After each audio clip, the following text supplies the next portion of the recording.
Hello students, welcome back to my YouTube channel जय सरस्वती माँ mathematics classes. तो student, आज हम चैप्टर नंबर 12.2 जिसका नाम है पृष्ठीय क्षेत्रफल और आयतन, उसके आज हम चौथे क्वेश्चन से स्टार्ट करने वाले हैं। तो देखिए हमें चौथा क्वेश्चन क्या दिया गया है। एक कलमदान घनाभ के आकार की एक लकड़ी से बना हो जिसमें कलम रखने के लिए 4 शंक्वाकार गड्ढे बने हुए हैं। घनाभ की विमाएँ 15 सेंटीमीटर गुणा 10 सेंटीमीटर गुणा 3.5 सेंटीमीटर है। प्रत्येक गड्ढे की त्रिज्या 0.5 सेंटीमीटर है और गहराई 1.4 सेंटीमीटर है। पूरे कलमदान में लकड़ी का आयतन ज्ञात कीजिए। तो सबसे पहले हमें क्या दिया गया है, एक कलमदान दिया गया है घनाभ के आकार के। तो हमारे पास ये घनाभ के आकार का इस प्रकार का एक कलमदान है जो लकड़ी से बना हुआ है। कलमदान रखने के लिए 4 शंक्वाकार गड्ढे बने हुए हैं और इसमें इस प्रकार के 4 शंक्वाकार गड्ढे बने हुए हैं। हमें घनाभ की विमाएँ 15 सेंटीमीटर गुणा 10 सेंटीमीटर गुणा 3.5 सेंटीमीटर दिया गया है। प्रत्येक गड्ढे की त्रिज्या 0.5 सेंटीमीटर है। जो हमारे पास ये त्रिज्या है यहाँ पर वो 0.5 सेंटीमीटर है और गहराई हमें 1.4 सेंटीमीटर दी गई है। गहराई मतलब ये जो हमारे पास ये शंक्वाकार जो ये आकृति है उसकी गहराई हमें 1.4 सेंटीमीटर मतलब ऊंचाई दी गई है 1.4 सेंटीमीटर। तो हमें पूरा कलमदान में लकड़ी का आयतन ज्ञात करना है। तब देखिए सॉल्यूशन। तो हम क्या करेंगे, घनाभ की लंबाई चौड़ाई और ऊंचाई लिखेंगे। तो घनाभ की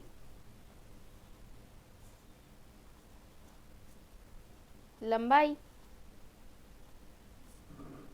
L बराबर है हमारे पास 15 सेंटीमीटर, चौड़ाई B बराबर है हमारे पास 10 सेंटीमीटर, ऊंचाई तो H बराबर है हमारे पास 3.5 सेंटीमीटर। अब शंक्वाकार भाग की त्रिज्या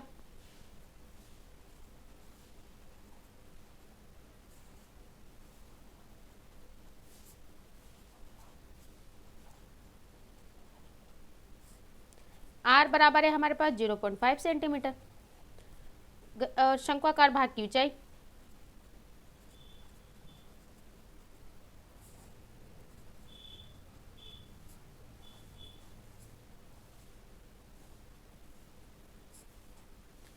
H बराबर है हमारे पास 1.4 सेंटीमीटर। अब पूरे कलमदान की लकड़ी का आयतन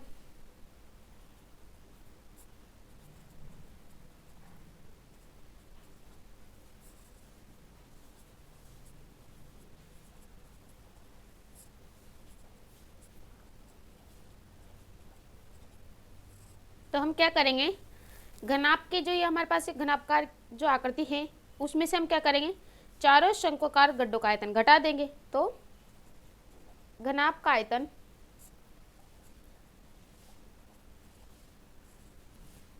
घनाभ आयतन माइनस चारों शंक्वाकार गड्ढों का आयतन।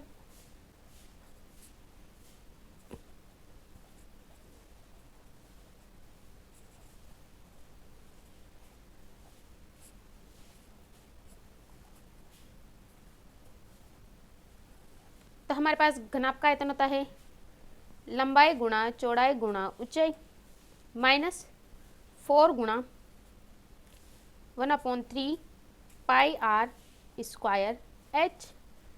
ये हमारे पास होता है शंक्वाकार गड्ढों का आयतन।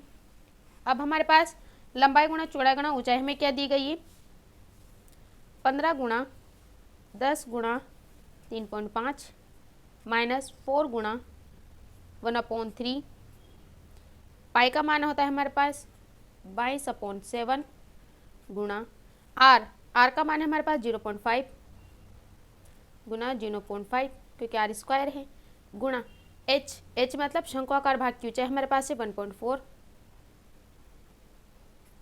अब आगे देखिए 10 गुणा 3.5 माइनस 4 और कोष्टक में 1/3 गुणा 22/7 गुणा 0.5 गुणा 0.5 गुणा 1.4।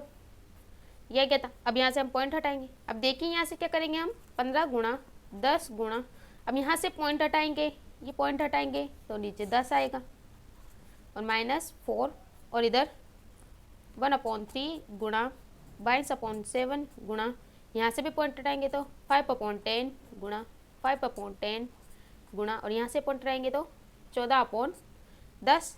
अब काटो, ये 10 से तो 10 कट गया, और देखो 5 से 10 को काटेंगे 2 बार, यहाँ भी 5 से 10 को काटेंगे 2 बार, 2 से 14 को काटेंगे 7 बार, और 7 को भी 7 से काट देंगे, और 2 को 22 से काटेंगे 11 बार। तो क्या बच गया, यहाँ से हम गुणा करेंगे तो मिलेगा 525 माइनस 4 गुणा 11 अपॉन 3 गुणा 10। तो क्या मिलेगा हमें यहाँ से 525 माइनस यहाँ से गुणा करेंगे तो 44/30। तो हमें क्या मिल जाएगा 525 माइनस यहाँ से भाग लगाएंगे तो हमें क्या मिलेगा 1.47, और यहाँ से माइनस करेंगे तो हमें क्या मिलेगा 523.53 सेंटीमीटर क्यूब। ये हमारे पास आयतन आ गया। तो स्टूडेंट, आपका चौथा क्वेश्चन यहाँ पे कंप्लीट होता है। अब हम नेक्स्ट क्वेश्चन की तरफ आगे बढ़ते हैं। तो हमें पांचवा क्वेश्चन दिया गया है। एक बर्तन एक उल्टे शंकु के आकार का है, उसकी ऊंचाई हमें 8 सेंटीमीटर दी गई है। तो हमें सबसे पहले क्या करना है, एक शंकु आकार एक बर्तन बनाना है जो उल्टा रखा हुआ है, और उसकी ऊंचाई हमें 8 सेंटीमीटर दी गई है। इसके ऊपरी सिरे जो खुला हुआ है उसकी त्रिज्या हमें 5 सेंटीमीटर दी गई है। जो इस शंकुआकार भाग है इसका जो ऊपरी हिस्सा है वो खुला हुआ है, और उसकी त्रिज्या हमें 5 सेंटीमीटर दी गई है। यह ऊपर तक पानी से भरा हुआ है, और ये जो पूरा ये शंकुआकार भाग है ये पूरा पानी से भरा हुआ है। जब इस बर्तन में शीशे की कुछ गोलियां, जिनमें प्रत्येक 0.5 सेंटीमीटर त्रिज्या वाला एक गोला है, तो इसमें क्या किया जाता है, शीशे के कुछ गोले डाली जाती हैं जो 0.5 सेंटीमीटर त्रिज्या की है, वो डाली जाती है। तो इनमें से भरे हुए पानी का 1/4 भाग बाहर निकल जाता है। तो जब ये गोले की शीशे इसमें डाली जाती है तो जो ये भरा हुआ है उसका 1/4 भाग पानी का बाहर निकल जाता है। बर्तन में डाली गई शीशे की गोलियां ज्ञात कीजिए। तो अब देखिए सॉल्यूशन। तो शंकु की ऊंचाई,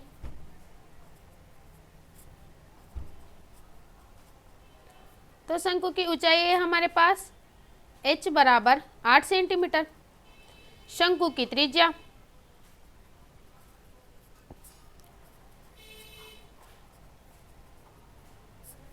r बराबर है हमारे पास 5 सेंटीमीटर, और गोले की त्रिज्या,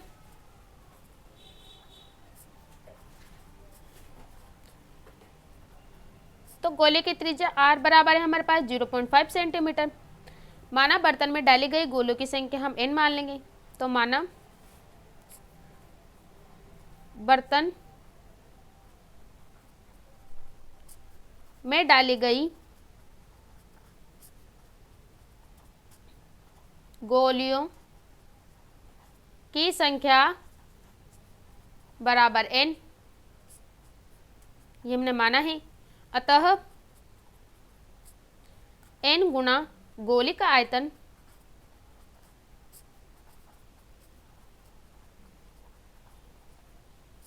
बराबर है 1/4 शंकु का आयतन।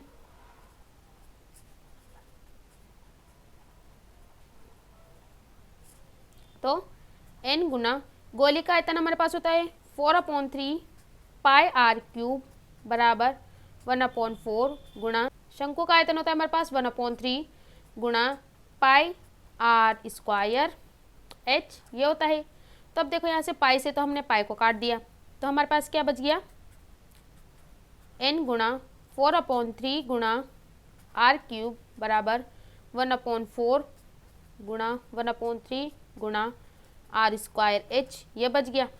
तो अब देखो n गुणा 4/3 गुणा r क्यूब मतलब गोले का आयतन, मतलब गोले की त्रिज्या। तो गोले की त्रिज्या हमारे पास क्या है 0.5 गुणा 0.5 गुणा 0.5 बराबर 1/4 गुणा 1/3 गुणा r स्क्वायर, मतलब शंकु की त्रिज्या हमारे पास है 5 गुणा 5 गुणा h। तो शंकु की ऊंचाई हमारे पास 8। अब आगे देखिए क्या मिल जाएगा हमें, तो हमें मिल जाएगा n गुणा 4/3 गुणा, अब हमने 0.5 को गुणा कर दिया 0.5 से, और फिर गुणा करेंगे 0.5 से, तो हमें क्या मिल जाएगा 0.125 बराबर 1/3 गुणा 1/4 गुणा 5 गुणा 5 गुणा 8 था हमारे पास। तो हम क्या करेंगे, अब 4 को 8 से काट देंगे 2 बार, तो हमें क्या मिल गया यहाँ से, n बराबर 3/4 गुणा, ये भी अपोन में आ जाएगा, नीचे इधर जाएगा तो बराबर की दूसरी साइड, तो 1/0.125 गुणा, यहाँ से हमें क्या मिल जाएगा 25 गुणा 2 अपोन में हमारे पास क्या आ जाएगा 3। अब देखिए 3 से हम 3 को काट देंगे तो क्या मिलेगा हमें, n बराबर, अब देखो क्या मिल जाएगा हमें, यहाँ से पॉइंट हटाएंगे तो 1000 गुणा 25 गुणा 2 अपोन में हमें मिल जाएगा 4 गुणा 125। अब देखो 25 से 125 को काटेंगे तो 5 बार, और देखो इसको काटेंगे 2 के पहाड़े से तो ये तो कटेगा 500 बार, और इसको 2 के पहाड़े से कटेंगे तो 2 बार, और 2 को 2 से काट देंगे, और 5 को 500 से काटेंगे तो कटेगा 100 बार। तो हमारे पास n बराबर गोलियों की संख्या क्या आई, 100, मतलब हमारे पास 100 गोलियां हमने शीशे की डाली। अब हम क्या करेंगे, छोटे क्वेश्चन की तरफ आगे बढ़ते हैं। तो 6 क्वेश्चन है हमारे पास, ऊंचाई 220 सेंटीमीटर और आधार व्यास 24 सेंटीमीटर वाले एक बेलन, जिस पर ऊंचाई 60 सेंटीमीटर और त्रिज्या 8 सेंटीमीटर वाला एक अन्य बेलन आरोपित है। तो हमें सबसे पहले क्या गया है, 220 सेंटीमीटर और आधार का व्यास 24 सेंटीमीटर वाले एक बेलन, ये हमारे पास 220 सेंटीमीटर और 23 सेंटीमीटर वाला एक बेलन, जिस पर ऊंचाई 60 सेंटीमीटर और त्रिज्या 8 सेंटीमीटर वाला एक अन्य बेलन आरोपित है। तो हमारे पास ऊंचाई 60 सेंटीमीटर और त्रिज्या 8 सेंटीमीटर वाला इसी बेलन के ऊपर एक दूसरा बेलन भी आरोपित है, से लोहे का स्तंभ बना है। इस स्तंभ का द्रव्यमान ज्ञात कीजिए। तो हमारे पास ये जो पूरा स्तंभ है इसका द्रव्यमान हमें ज्ञात करना है, जबकि दिया है हमें 1 सेंटीमीटर क्यूब द्रव्यमान, लोहे का द्रव्यमान लगभग 8 ग्राम होता है, तो हमें दिया गया है, और पाई बराबर हमें लेना है 3.14। तो अब देखिए सॉल्यूशन। तो सबसे पहले मोटे बेलन की ऊंचाई h बराबर है हमारे पास 220 सेंटीमीटर, और व्यास मोटे बेलन का d बराबर है हमारे पास 24 सेंटीमीटर, तो त्रिज्या r बराबर हमारे पास क्या आ जाएगी मोटे बेलन की, तो आ जाएगी हमारे पास 12 सेंटीमीटर। अब पतले बेलन की ऊंचाई,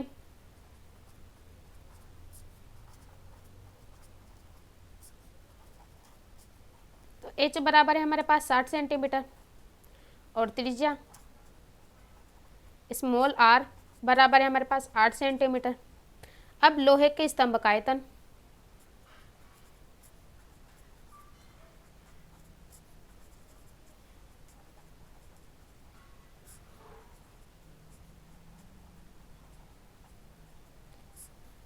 तो वो क्या मिल जाएगा हमें, पाई r square h plus pi r square h। तो यहाँ से हमारे पास क्या कॉमन आ गया, पाई, ये बेलन के हैं दोनों आयतन, तो यहाँ से पाई कॉमन ले लेंगे तो हमारे पास क्या मिल जाएगा, r square h plus r square h, यह बच जाएगा। अब मान रखो पाई का मान है 3.14, और कोष्टक में r स्क्वायर, तो मोटे बेलन की त्रिज्या हमारे पास है 12 गुणा 12 गुणा h, तो मोटे बेलन की ऊंचाई हमारे पास 220 प्लस r स्क्वायर, तो पतले बेलन की त्रिज्या हमारे पास 8 गुणा और ऊंचाई हमारे पास पतले बेलन की 60। अब देखो यहाँ से मिल जाएगा हमें 3.14 गुणा, यहाँ से गुणा करेंगे तो हमारे पास आएगा 31,680 प्लस यहाँ से इंटू करेंगे तो हमें मिल जाएगा 3,840, ये मिल जाएगा। और इसको आगे हल करेंगे तो हम क्या मिलेगा, देखिए हम यहाँ से हल करेंगे तो हमारे पास आ जाएगा 3.14, और उन दोनों को प्लस करेंगे तो हमारे पास आ जाएगा गुणा में 35,520, ये आ जाएगा। और इन दोनों को गुणा करेंगे तो हमें मिल जाएगा 111,532.8 सेंटीमीटर क्यूब, ये मिल जाएगा। अब लोहे का द्रव्यमान देखिए, लोहे का द्रव्यमान, तो लोहे का द्रव्यमान हमें क्या मिल जाएगा 111,532.8। हमारे पास 1 सेंटीमीटर क्यूब द्रव्यमान, लोहे का द्रव्यमान हमारे पास 8 ग्राम था, तो हम 8 से गुणा कर देंगे तो हमारे पास क्या जाएगा 892262.4 ग्राम हमारे पास द्रव्यमान आ जाएगा। अब देखिए केजी में द्रव्यमान, अब द्रव्यमान केजी में, तो क्या कर देंगे हम 1000 का भाग लगा देंगे इसमें, तो 892262.4 अपॉन 1000, तो क्या मिल जाएगा हमें 892.2624 kg, ये मिल जाएगा हमें केजी में द्रव्यमान। तो स्टूडेंट आपके तीनों क्वेश्चन ये पे कंप्लीट होते हैं। आई होप आपको तीनों क्वेश्चन अच्छे समझ में आया होगा। अगर आपको मेरा वीडियो अच्छा लगे तो वीडियो को लाइक करें, सब्सक्राइब करें, बेल आइकन को प्रेस करें और वीडियो को आगे से आगे शेयर करें ताकि और भी स्टूडेंट्स की हेल्प हो सके। Thank you.